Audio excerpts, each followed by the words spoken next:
সাধারণত ঘুষ হলো কোনো সরকারি বা আইনগত দায়িত্বে নিয়োজিত কোনো কর্মকর্তা বা অন্য কোনো ব্যক্তির কর্মকে প্রভাবিত করার জন্য মূল্যবান কোনো বস্তুর প্রস্তাব দেয়া, গ্রহণ বা অনুরোধ করা এবং ব্যক্তিকে তাদের কর্তব্য এবং পরিচিতের পরিপন্থী কাজ করতে প্ররোচিত করা। তবে এবার কেউ যদি ঘুষ চায় তাহলে প্রথমে দরজা বন্ধ করে তারপর যা মন চায় দিয়ে দেওয়ার মতো কথা বলেছেন জনপ্রশাসন মন্ত্রণালয়ের সচিব মোখলেসুর রহমান। মঙ্গলবার এক সাংবাদিক সম্মেলনে এমন মন্তব্য করেন তিনি। তবে দরজা বন্ধ করে দেওয়ার বিষয়টি তিনি ঘুষ দেওয়ার অর্থে নয় বরং ভিন্ন অর্থে ব্যবহার করেছেন। তাই বলি কি আগের বারের চেয়ে আরো কম লাগলো।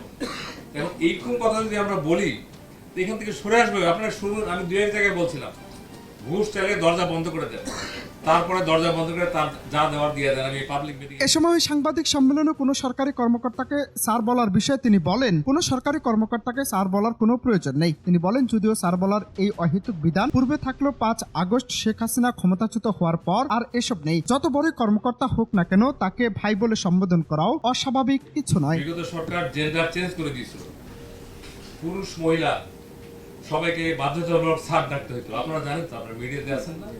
৫ই আগস্টের পরের থেকে এটা শেষ। এখন হলো আমরা পুরুষ অফিসার জনাব অথবা মিস্টার এবং মেল ফিমেল অফিসারকে মিস অথবা আমরা ইংরেজিতে বলি এমএস। ম্যাডাম অনেকে লিখতে পারে, কোনো অসুবিধা নেই। এইগুলো তো রাষ্ট্রীয়ভাবেই করা হয়েছিল। আবার প্রজাতন্ত্রের কর্মচারীদের স্যার বা ম্যাডাম বলার কোনো বিধান নেই। তারা জনগণের সেবক, তাদের নাম ধরে বা পদবি ধরে ডাকা যেতে পারে। সচিব সাহেব, ডিসি সাহেব, ইউনো সাহেব বলে সম্বোধন করা যেতে পারে। বিদেশে এই রীতি প্রচলিত বলে মন্তব্য করেন জনপ্রশাসন বিশ্লেষকরা। তারা বলেন, বিতর্ক এড়াতে জনপ্রশাসন মন্ত্রণালয় এ বিষয়ে একটি পরিপত্র অফিস আদেশ জারি করতে পারে। আমি মনে করি বিদেশে প্রেসিডেন্টকেও স্যার ডাকে না, ভাইস চ্যান্সেলরকেও স্যার ডাকে না, বাই নেম ডাকে। আমাদের দেশে তো নেমের কালচার নাই। আমরা ভাই তো ডাকতেই পারে। আমাকে যদি দেশে কেউ ভাই বলে, আই নেভার মাইন্ড।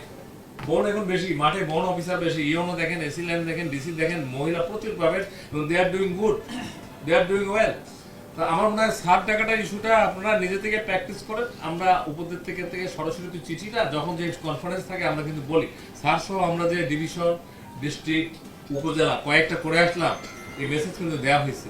মেন্টালি তারা এখন প্রস্তুত যে ভাই ডাকা মানে অসম্মান করা না, ভাই ডাকা মানে হলো আপন হওয়া। আবার একই সময় ওই সংবাদ সম্মেলনে জনপ্রশাসন সচিব জানিয়েছেন, সরকারি কর্মচারীরা জনগণের সেবক, তাদের স্যার বা ম্যাডাম ডাকার কোনো বাধ্যবাধকতা নেই। ভদ্রতার খাতিরে অনেকে স্যার বা ম্যাডাম ডাকা যেতে পারে, কিন্তু এই সম্বোধন বাধ্যতামূলক কিছু নয়। যদি কেউ আপা বা ভাই ডাকে তাতে দোষের কিছু নেই। সরকারি চাকরিজীবীরা জনগণের সেবক, এই চিন্তা থেকে সকলকে কাজ করতে হবে। এখন এসি লাইনকে যদি আপু ডাকেন আপনার কাজ তাড়াতাড়ি হয়ে যাবে।